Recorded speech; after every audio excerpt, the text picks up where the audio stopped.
Now, Jock Kane was a whistleblower who tried to expose sex scandals and corruption at the government's Signal Intelligence Centre, GCHQ, in the 1970s. He'd been an RAF Special Operations radio operator during the war and then spent 30 years in the service.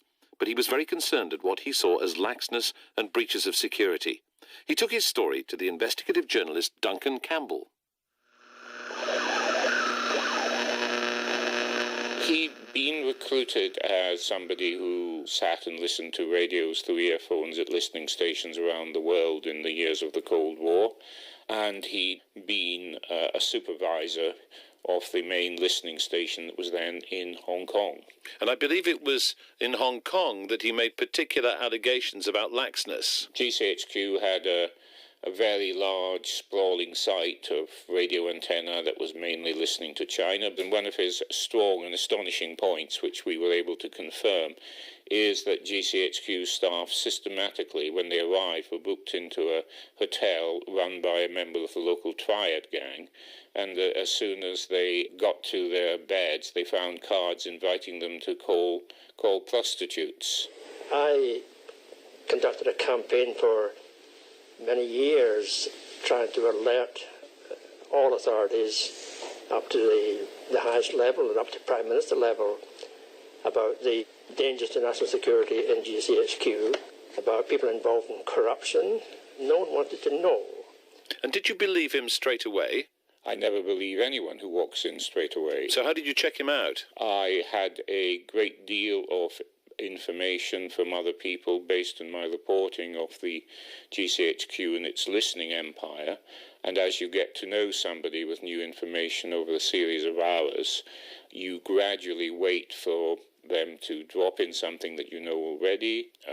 You put to them information you have and they're able to confirm it and enlarge on it, and if you're a bit suspicious, you would say something that was untrue, and then they said that that was correct, and then enlarged on it, you would know you were dealing with somebody who wasn't giving you the truth. When someone wishes to cover up departmental error or something which is embarrassing politically, they can call in certain people in these services, and these people will go to any lengths, even though they are aware that the cover-up is against the interests of national security.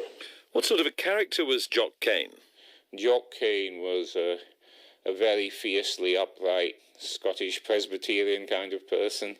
With him it was the truth, the whole truth, nothing but the truth. He was clear, smart, and feisty.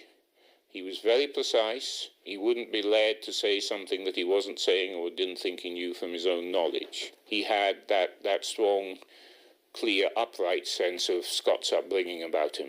What happened to him after he'd made all these revelations to you? He wasn't pursued or prosecuted, I'm glad to say, but he wanted, and quite rightly, to record the whole story, not just the few thousand words that he'd managed to get out through magazines and a newspaper and a program. He wrote a book, and the book was suppressed. He did spend the rest of his life, as far as I know, working in fairly menial occupations as a milkman and as a bus driver. People do things more for personal reasons than for national reasons. The experience I have is that loyalty to Queen and country now takes a back seat to embarrassment. Jock Kane, who's died aged 92.